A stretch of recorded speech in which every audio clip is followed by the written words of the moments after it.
Então agora que a gente conhece as condições de contorno, tanto para as ondas sonoras quanto para as ondas na corda, o que a gente vai tentar fazer é tratar o que acontece se eu tiver duas extremidades separadas por um comprimento L. Então agora nós temos duas extremidades separadas por comprimento L. Então, por exemplo, uma corda de comprimento L ou um tubo onde a gente vai excitar ondas sonoras de comprimento L. Ok? Bom, tem duas formas de abordar isso. Uma forma que é mais analítica, formal, e uma maneira mais intuitiva. Eu pretendo começar com vocês, a gente vai fazer as duas, é óbvio. Eu pretendo começar com vocês com a maneira mais formal, analítica, e depois a gente vai ver como que a gente poderia ter adivinhado o resultado desde o começo. Tá bom? Bom, então, primeira observação. A gente deve ter reflexão em ambas as extremidades. Parece óbvio, né? Oi. Qual fonte é o que ali? A laranja. A laranja representa o deslocamento, a azul representa a pressão. Na verdade, eu não deveria ter respondido, eu deveria ter perguntado para você me dizer. O que eu posso dizer em relação à onda de deslocamento na extremidade fechada? Isso mesmo. Ela não pode ter deslocamento. O que eu posso dizer em relação à onda de deslocamento na extremidade aberta? Está livre para se deslocar. A onda de pressão vai ser o contrário. Ok? Então,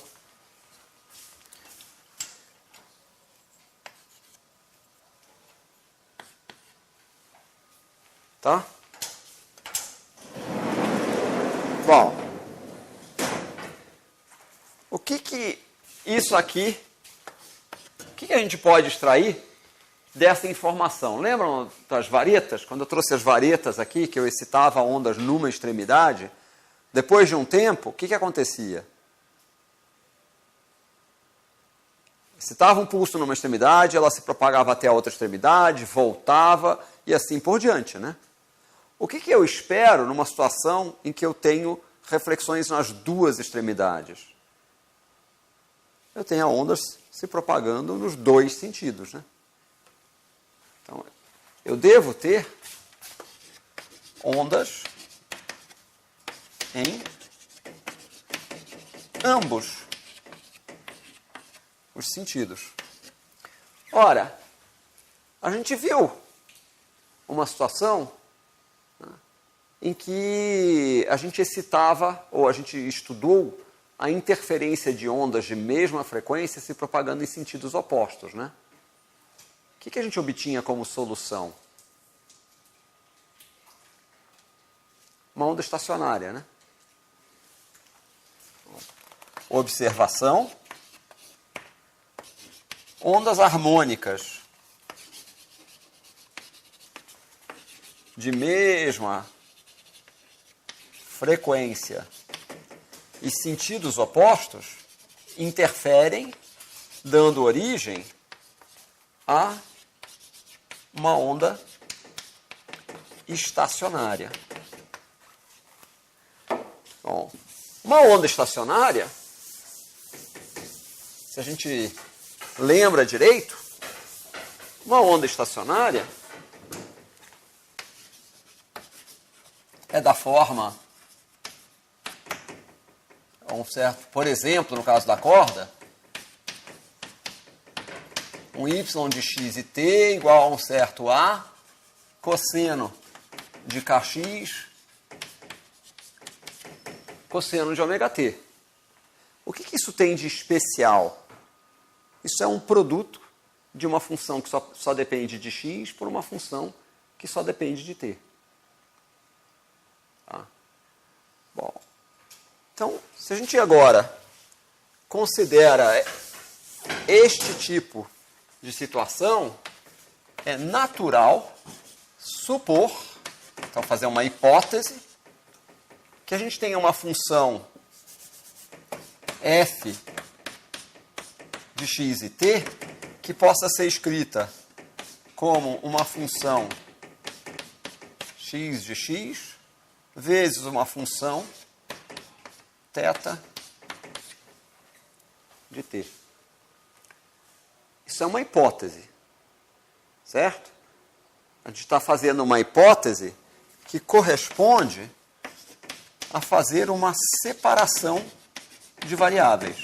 Bom, então eu já chamo a atenção de vocês que uma técnica das primeiras que se tenta quando a gente lida com equações diferenciais parciais, são equações justamente de derivadas em relação a variáveis distintas.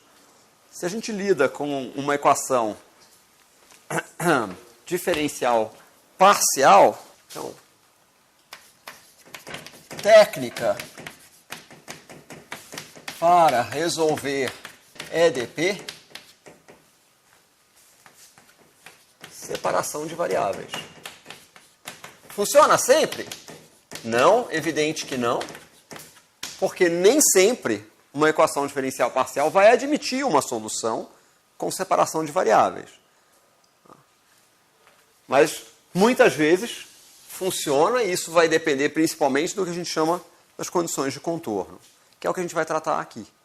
A gente tem uma equação diferencial parcial, que é a equação de ondas, e justamente o que nós estamos discutindo são as condições de contorno. Temos duas extremidades, o que acontece nessas extremidades? Tá? Bom, se a gente faz essa hipótese, a nossa equação diferencial parcial é essa aqui, d2f dx2 menos 1 sobre v ao quadrado d2f dt2 igual a zero. Se a gente faz essa hipótese aqui, este primeiro termo se torna d2 x dx2 menos 1 sobre v, perdão, isso aqui vezes θ de t, menos 1 sobre v ao quadrado, x de x, d2 θ dt2 igual a zero. Vocês estão de acordo com isso aqui? Se eu admito que a função f é um produto de uma função que é só de x por uma função que é apenas de t, quando eu substituo isso, a segunda derivada em relação a x, essa parte é constante. Então, ela é um fator multiplicativo. E agora, como x depende apenas da variável x, então, isso aqui é a segunda derivada total em relação a x. Da mesma forma, em relação a t, essa função é uma constante, certo? E eu tenho a segunda derivada da função θ em relação a t. Bom, qual é o próximo passo? Isso aí é tudo igual a zero. Eu tenho, obviamente, a possibilidade de que a solução seja a solução trivial. Que ou esta função aqui seja identicamente nula, ou essa função seja identicamente nula. A solução trivial sempre é uma solução, mas ela é uma solução desinteressante. Então, na verdade, a gente quer uma solução que não seja trivial, o que significa que x não será identicamente nulo, que θ não será identicamente nulo. Isso significa que x e θ não podem se anular para nenhum valor de x ou nenhum valor de θ? Não. Quer dizer simplesmente que elas não são identicamente nulas. Se elas não são identicamente nulas, eu posso pegar essa equação como um todo e dividir pelo produto de x por θ. O resultado disso vai ser 1 sobre x d2x dx2 menos 1 sobre v ao quadrado θ d2 θ dt2 igual a zero. Dito de outra maneira,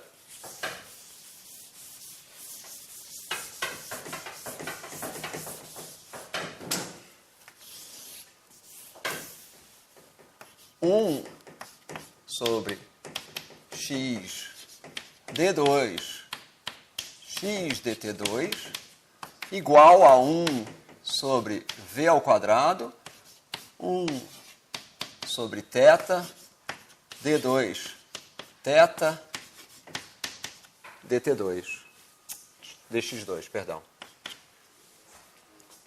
O que a gente ganhou ao escrever isso?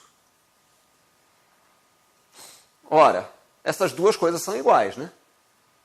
Mas do lado esquerdo da desigualdade, eu tenho uma função que é função apenas de x. Do lado direito, eu tenho algo que é função apenas de t. Se essas duas coisas são iguais, só tem uma possibilidade. Elas são ambas constantes. E a mesma constante, evidentemente. Certo? Então, aqui é função apenas de x. Aqui é função apenas de t. O que significa que isso tem que ser constante. E eu vou vir aqui e vou dizer, então, isso aqui vai ser igual a uma constante que eu vou chamar de menos k ao quadrado. Vocês vão me perguntar por que diabos eu escolhi menos k ao quadrado. Eu escolhi menos k ao quadrado porque eu já sei mais ou menos qual vai ser a solução disso. Tá? Na verdade, não é muito difícil de entender. Peraí. Por que eu estou escolhendo menos k ao quadrado? Porque, vejam, se isso é uma constante, o que eu estou dizendo aqui é que a segunda derivada da função vai ser proporcional à própria função. Ora, a gente já sabe a solução disso. Né? A gente está dizendo d2 x dx2 igual menos k ao quadrado x. A gente já sabe a solução disso aqui. Isso aqui é oscilador harmônico. É oscilador harmônico se essa constante aqui for negativa. Se essa constante não for negativa, o que a gente vai ter como solução? Exponencial real, né? Crescente. Tá certo? Uma função que vai divergir, né, conforme x cresce. Isso é razoável como solução para a nossa equação? Para o problema que a gente está tratando? Não é, né? Então, isto aqui admite como solução x igual a um certo a cosseno de kx mais delta. Ou se quiser, posso até fazer diferente. Ao invés de escrever assim, a cosseno de kx mais b seno de kx. Afinal, é a mesma equação do movimento harmônico simples, mas em relação a x, né? Certo? Já a equação para t vai ser d2 θ dt2 igual a menos k ao quadrado v ao quadrado θ. Eu vou chamar esse k ao quadrado v ao quadrado de ômega ao quadrado. Então, isso aqui vai dar como solução a θ igual a cosseno de ômega t mais delta. Bom, quando eu multiplicar uma coisa pela outra,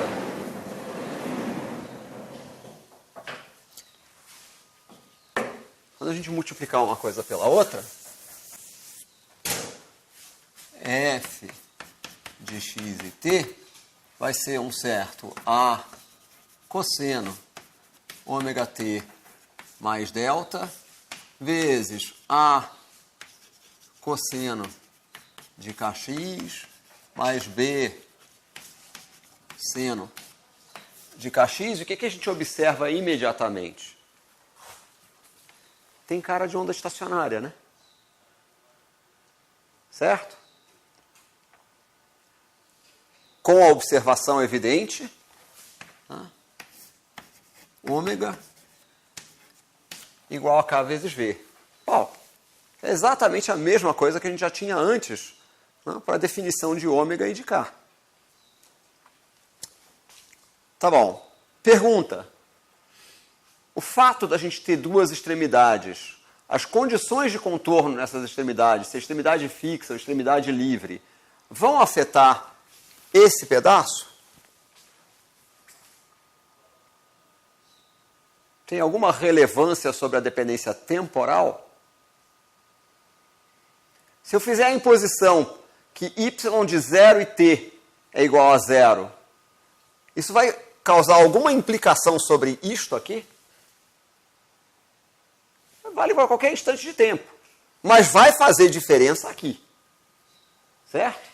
Se eu fizer a imposição de que y, em x igual a 0, y tem que ser identicamente nulo, o que isso significa? Que este termo aqui, o coeficiente a tem que ser nulo, né? Certo?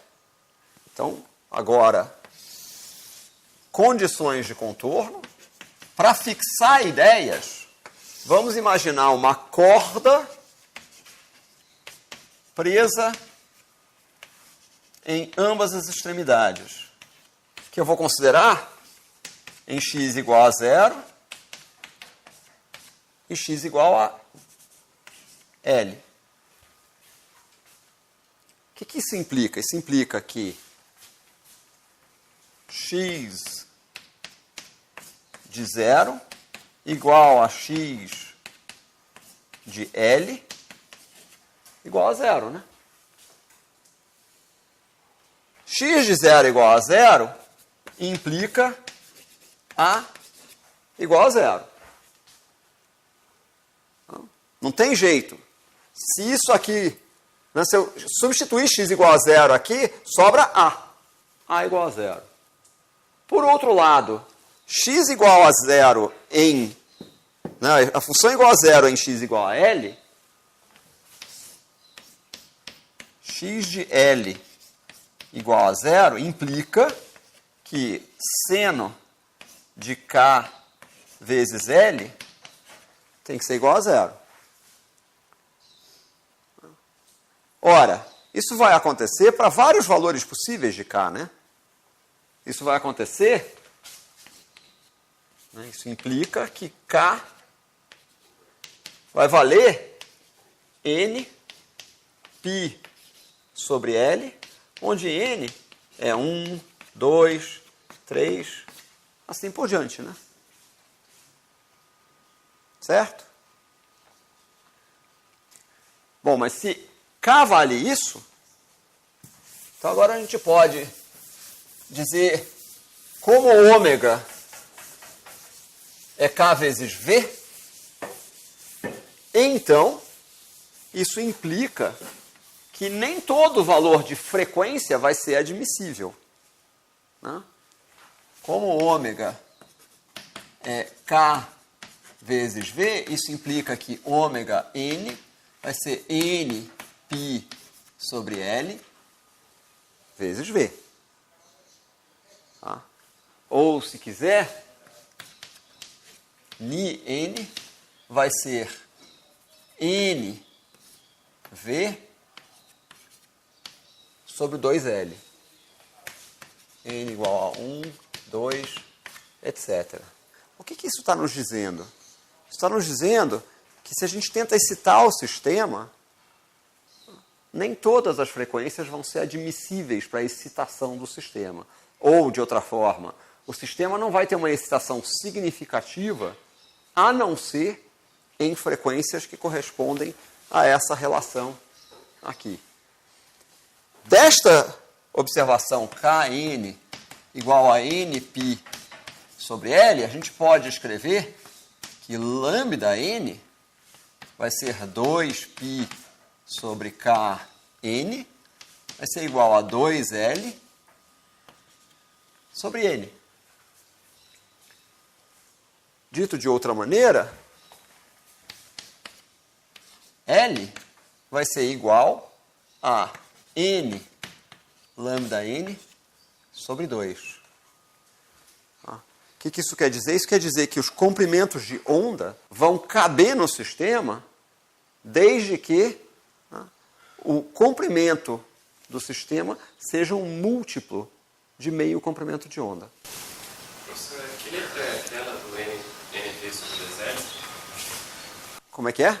Essa letra que parece um V do lado, da direita. É V mesmo. Não, da direita. Ni. Frequência. Né? É ômega sobre 2π. Vocês gostam de usar a letra F para frequência. Bom, temos aqui um dispositivo que permite excitar ondas e eu vou modificando a frequência. Então, tem um motor. Conforme eu acho a frequência, olha o que está acontecendo. Achei uma frequência. Tá? O sistema está claramente oscilando e ele oscila com uma barriga. Preso nas extremidades. Então, nas extremidades a gente tem nós.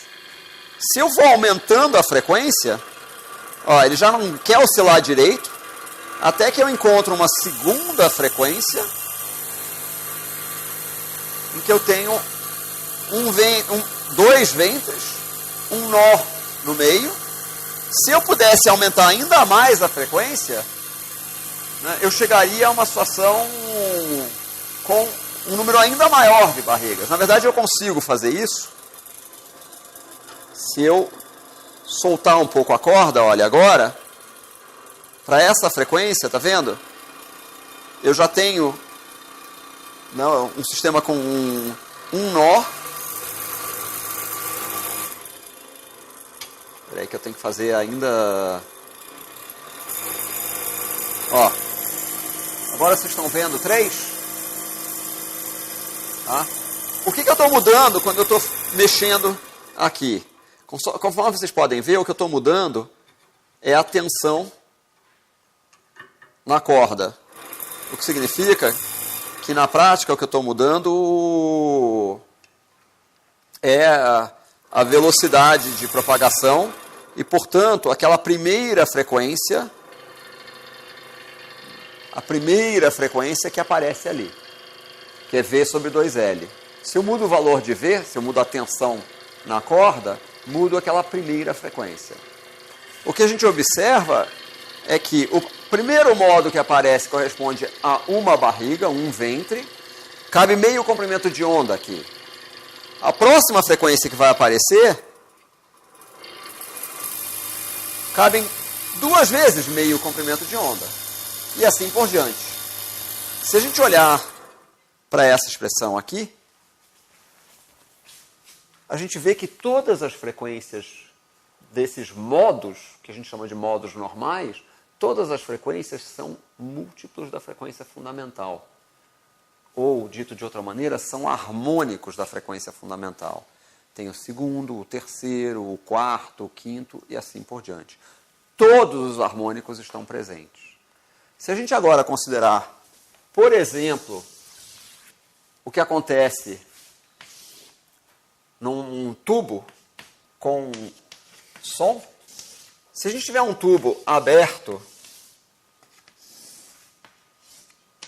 nas duas extremidades, o que vocês dizem que vai acontecer para as ondas sonoras? A mesma coisa, né? Porque o tubo aberto nas duas extremidades, se eu analisar a onda de pressão, P, se isso aqui for x igual a 0, x igual a L, P de 0, T igual a P de L, T igual a 0, né? Mesma condição de contorno. Tá? Então, a onda de pressão, aqui eu vou tentar manter o mesmo código de cores que eu tinha anteriormente, né? Vai ter um nó nas extremidades, certo? E um ventre no meio. Claro, é isso e mais todos os harmônicos. E a onda de deslocamento? A onda de deslocamento é simples, né? Ela corresponde ao inverso disso. Então, eu tenho 1/4 de comprimento de onda do lado de cá, 1/4 de comprimento de onda do lado de cá. Mas cabe meio comprimento de onda para a onda de deslocamento também. Claro. Certo? O que acontece agora? Se eu tiver um tubo que é fechado numa extremidade e aberto na outra extremidade, que é algo obviamente possível, né? O que eu espero nessa situação?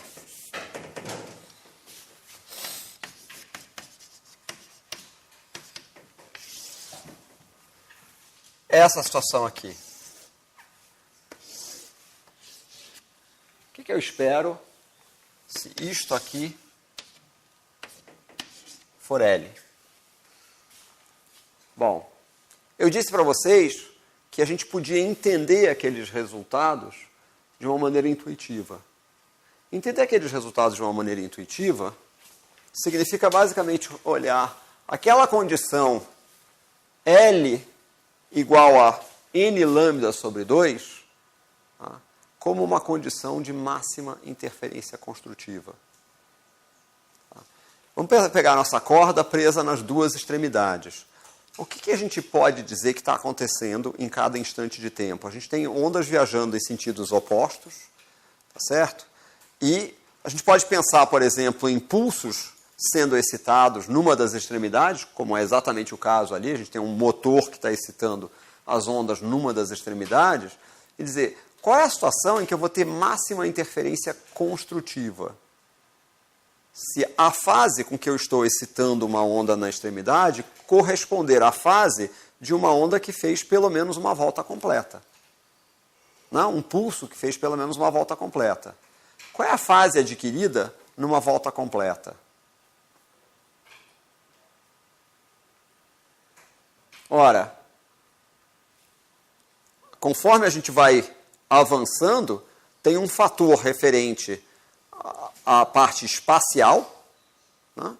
K vezes um ΔX. Então, se eu dou uma volta completa, esse ΔX é exatamente 2L. Tá certo? K vezes 2L. Agora, eu tenho as extremidades.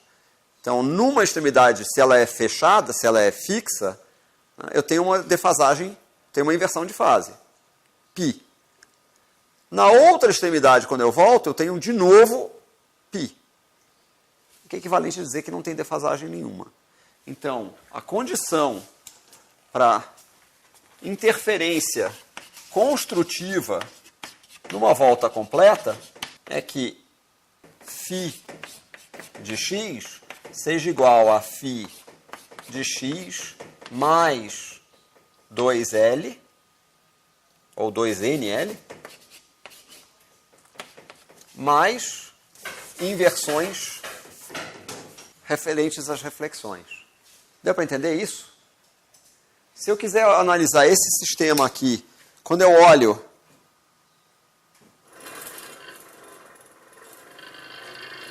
é como dizer que eu estou excitando.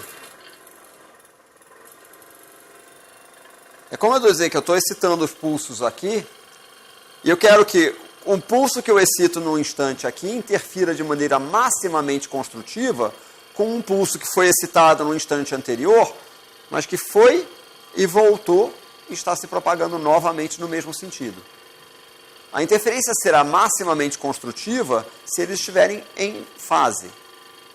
Certo? Para eles estarem em fase, a diferença de fase, ou a fase acumulada na propagação, mais as inversões eventuais, tem que equivaler a um múltiplo de 2π. Ok? Bom, então, se eu tenho duas extremidades iguais, as inversões, isso equivale a duas inversões, né? Ou seja, 2π, que é equivalente a zero. Se eu tiver duas extremidades diferentes, então eu tenho uma inversão equivalente a uma defasagem de π. Então, tratando este caso aqui agora, a nossa condição de interferência maximamente construtiva, vou desligar esse negócio para parar de fazer barulho, a nossa condição de interferência maximamente construtiva vai ser que φ de x vai ser igual a φ de x mais 2nL mais π. Certo? Na verdade, desculpa. Aqui é φ de x mais 2nL mais o que tiver de inversões. Então, esse π está fora do parênteses, justamente. Ok? Bom, então, isso quer dizer que a nossa condição aqui corresponde a dizer esse 2nL tem que corresponder, tem que ser igual a 2n mais 1 vezes π. Deixa eu ver se eu quero que seja 2n mais 1 ou 2n menos 1. Acho que pode ser menos 1. Ah, não. Mais 1. Está errado isso, né? Obviamente.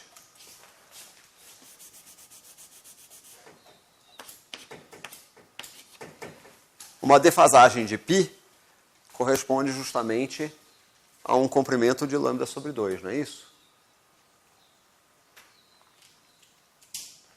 Então, vejamos. Eu tenho que ter uma diferença de fase de π entre uma onda que está sendo excitada na extremidade e uma onda que fez todo o percurso. Certo? A onda que fez todo o percurso, né, corresponde a isto aqui, e a gente está dizendo que tem que ser um múltiplo ímpar de meio comprimento de onda. Tá? Bom, essa expressão nos indica o quê? Que lambda n seria igual a 4nL sobre 2n mais 1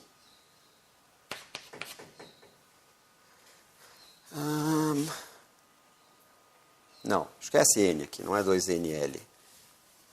Desculpe, não é 2nL, né? É 2L. E de volta. Tá? Então, este n aqui não existe.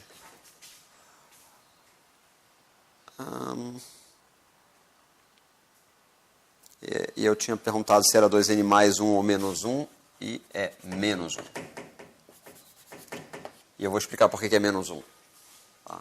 Que o primeiro termo que vai aparecer, então, invertendo isso, L é igual a 2n menos 1 lambda sobre 4. Tá? De novo, n igual a 1, 2, 3, etc. Olhem para essa expressão aqui. Para n igual a 1, o primeiro termo que vai aparecer, então esse aqui é o lambda n, lambda 1 corresponde a 4 vezes L, n igual a 1, isso aqui vale 1, né?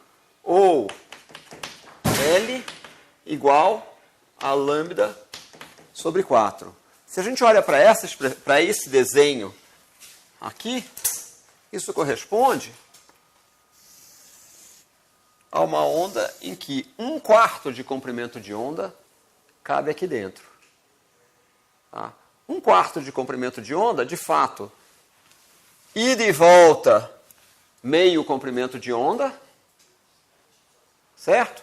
Mais a defasagem de π numa das extremidades e não na outra, dá exatamente a defasagem de 2π que a gente tinha mencionado. Tá? Bom, como é que eu acrescento? Qual vai ser o próximo? Lambda 2 vai ser 4L 2, então dá 4 menos 1 sobre 3, ou L igual a, isso aqui é lambda 1, 3 lambda 2 sobre 4. Qual que é o próximo que vai aparecer? Eu tenho que acrescentar, tem que usar outra cor para não confundir demais, eu tenho que acrescentar meio comprimento de onda. Acrescentar meio comprimento de onda significa fazer isso aqui.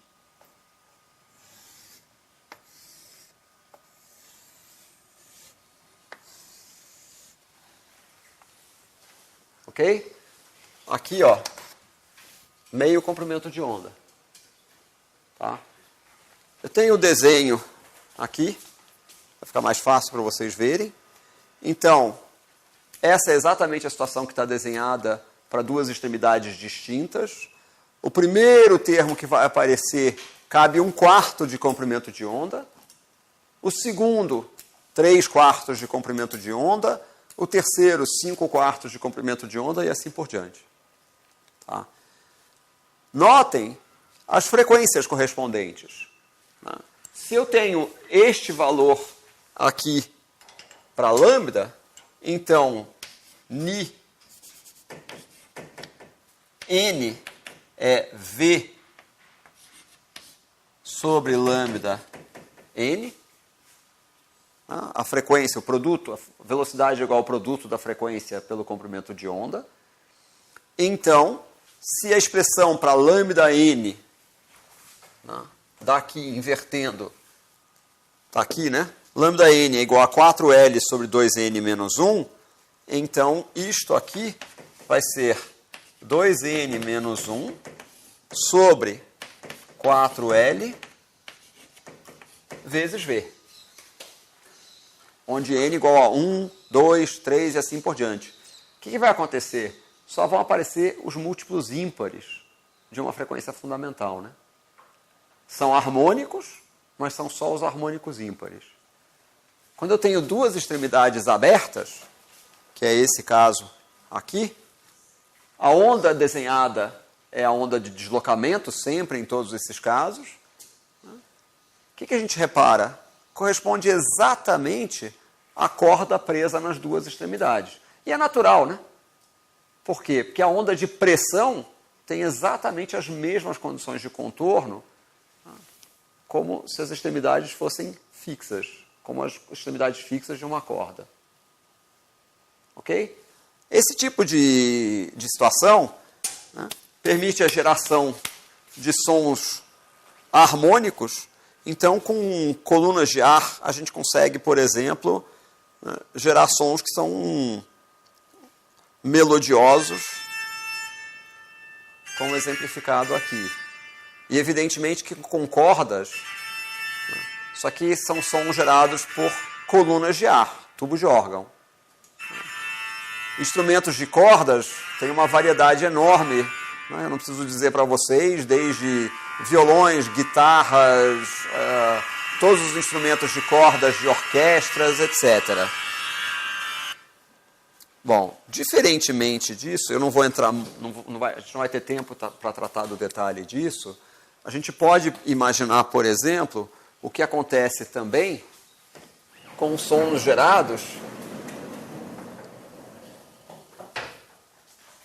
se ao invés de uma corda agora, a gente considerar, por exemplo, sons gerados por sistemas como esse aqui. Aqui eu estou gerando um som. Tá? Esse som, ele é determinado pelas vibrações, né, excitadas nessa membrana, que agora tem condições de contorno, tem extremidades tanto na vertical quanto na horizontal. Tá? Os sons gerados nesse tipo de sistema, membranas vibrantes, eles não são múltiplos de uma frequência fundamental. Tá? Eles têm frequências irregulares correspondentes aos modos de vibração. Eu só vou mostrar para vocês exemplo de modos nesse tipo de sistema.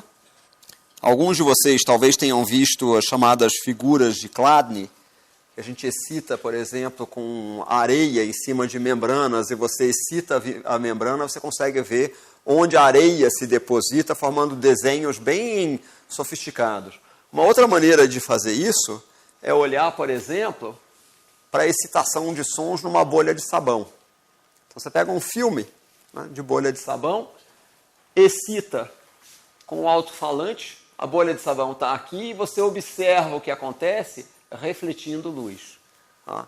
Aí, claro, é bonito porque a luz refletida, né, tem todas as cores, porque o filme tem espessura variável, então tem interferência na luz que é refletida na primeira interface, luz refletida na segunda interface. E se vocês olharem, prestarem atenção, estão vendo umas curvas brancas, uns círculos aqui?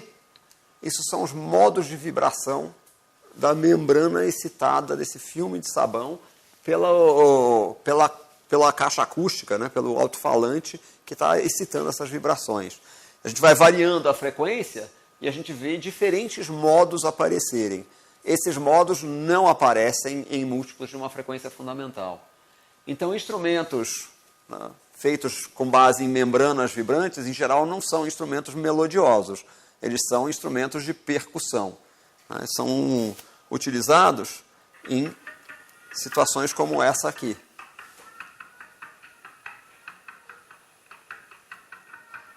Bom, e essa pessoa que está aí fazendo essa demonstração, isso é um vídeo de um físico famoso do século passado, Richard Feynman, que era extremamente bom percussionista.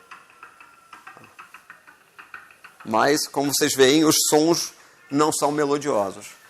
Bom, pessoal, por hoje é isso. Na próxima aula, que vai acontecer daqui a 2 semanas, eu lamento informar que é a última aula do semestre. Nessa última aula, que vai acontecer daqui a 2 semanas, semana que vem, dia 20 de novembro, não tem aula, a gente vai tratar da última coisa que a gente ainda não tratou aqui, que se refere a sons em movimento.